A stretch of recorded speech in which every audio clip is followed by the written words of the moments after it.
안녕하세요, 여러분. 시골살이 모습을 담은 브이로그 많이들 보시죠?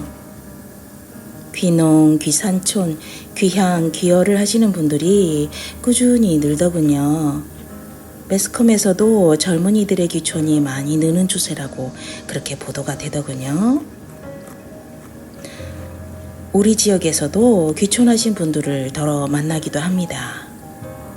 보통은 귀향을 이쪽에서는 많이들 하셔요.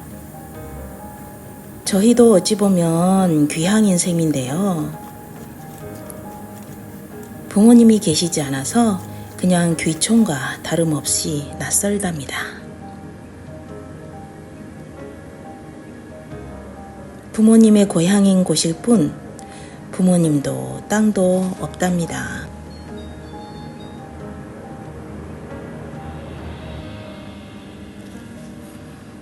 지금 장마가 끝난 직후입니다. 귀촌에서 사람으로 인한 어려움은 크게 없었는데요. 그런데 자연으로부터 괴로움을 상당히 많이 당했습니다. 아직도 끝나지 않은 괴로움이고요.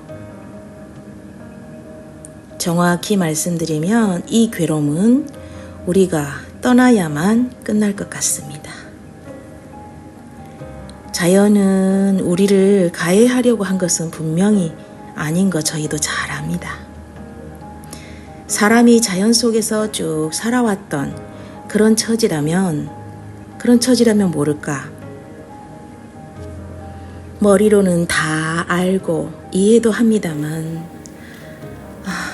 그런데도 연중 이맘때가 되면 꼭 한 번은 현타가 옵니다. 우리는 더욱이 하루도 쉼없이 몸을 움직여서 일을 합니다. 최근 들어서 주 1일을 강제로 휴무하기로 작정하고요. 일터를 떠나야만 일을 하지 않는 우리를 발견했거든요. 그래서 주 1일은 무조건 일터를 떠나서 강제로 휴식합니다. 매일매일 일을 하는데도 이곳의 풀들을 보셔요. 아지미는요, 남자 작업복을 입고서 탱크처럼 일을 해요. 남편보다 땅 위에 거친 일들을 사실은 더 많이 일을 합니다. 이렇게 괴물처럼 자란 풀은 이제 손으로 뽑을 수가 없어요. 호미도 소용없고요. 낫이 제일로 편합니다.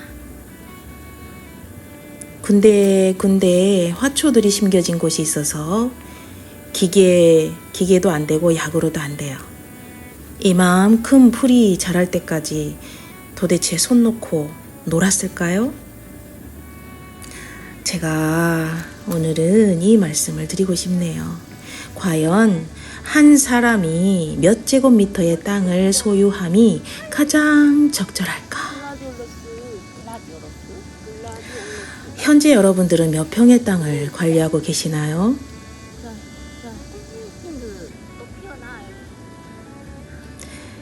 당연히 각자마다 관리의 능력이 다르겠죠. 크게 대농과 소농으로 구분도 짓고 또 귀농을 하셨는지 귀촌을 하셨는지도 다르잖아요.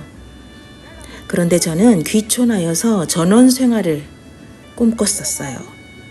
현실은 전원 생활의 여유를 전혀 누리지 못하고 있답니다.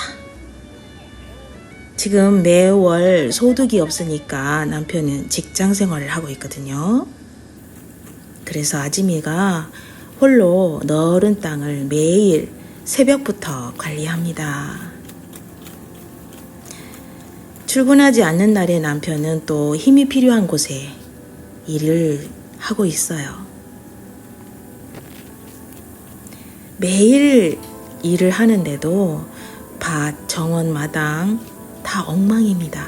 특히 장마 직후는 엄청나요. 풀이 억세져서요. 웬만한 힘의 강도로는 어지간히 힘듭니다. 제가 9년째 이 일을 해오고 있는데요.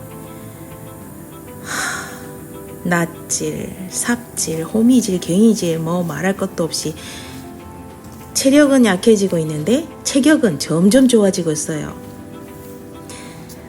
한 사람이요, 몇 평의 땅을 관리함이 가장 이상적일까 한번 생각을 해봤습니다.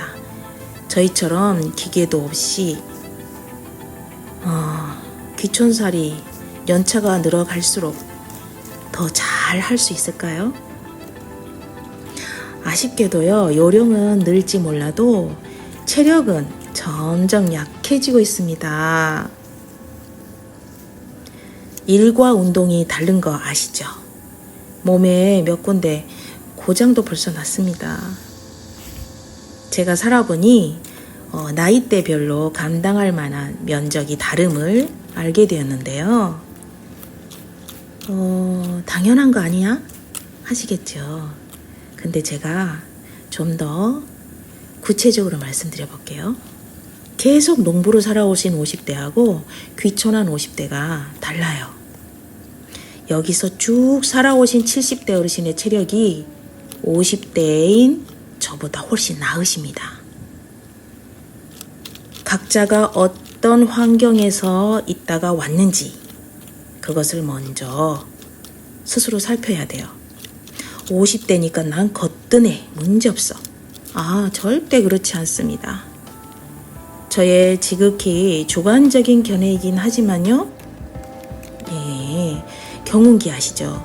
경운기 앞에서 경운기를 알아보는 사람과 경운기 앞에서 무슨 박물관의 유물을 바라보듯 하는 사람, 그렇게 구분을 일단 짓고요.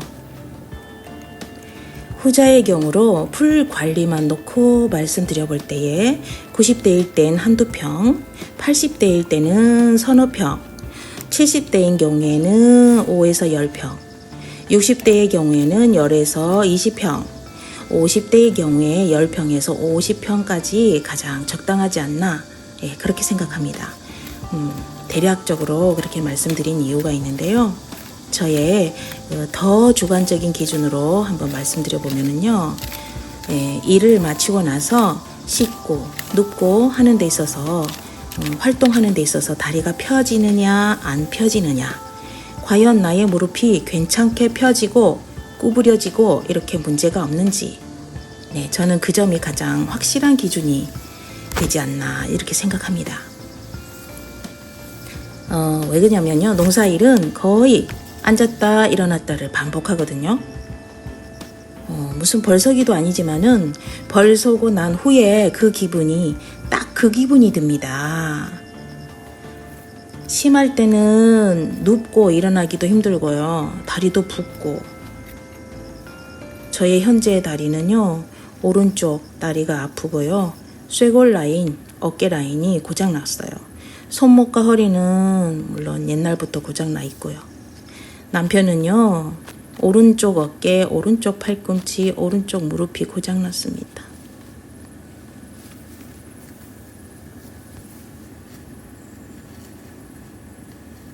삽질할 때는요, 가끔 고통이 수반되며 걸음을 제대로 못 걸어요.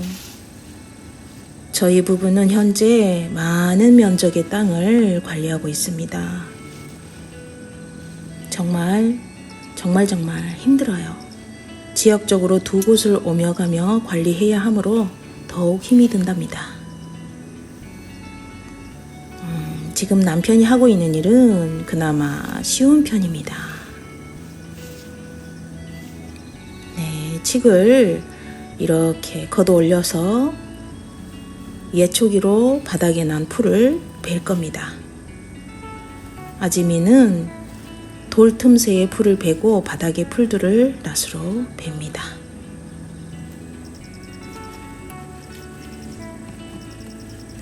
여러분, 해가 갈수록 우리는 나이 들어서 체력은 점점 떨어질 거예요.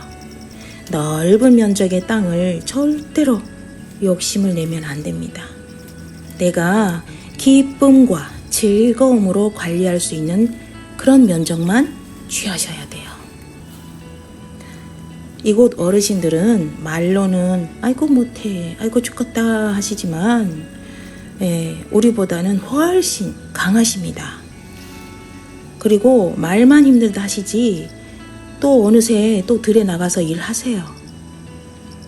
그분들은 집구석에 들어앉아 있으면 몸이 더 아파서 그래서 움직여야 된다 이렇게 말씀하십니다.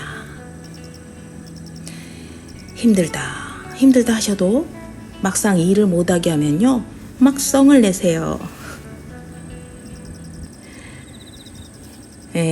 우리는 그분들과 달라요. 그러니 제가 오늘 또 일을 빡세게 하면서 미래의 귀촌과 그 전원 생활을 꿈꾸시는 우리 친구들 포함해서 많은 분들께 꼭 한 말씀 드리고 싶어서 말씀드린 겁니다. 남편이 꽃을 사왔어요. 예쁘다. 남편이 사온 그리고 사계장미 노랑과 분홍 두 가지를 사왔어요. 이제 수납장. 화초는 내가 살 거야 하고 잔소리 한번 날려주고 어디에 심을까 행복한 고민을 해봅니다. 매일매일 행복하시고요. 건강하세요. 그리고 또 만나요.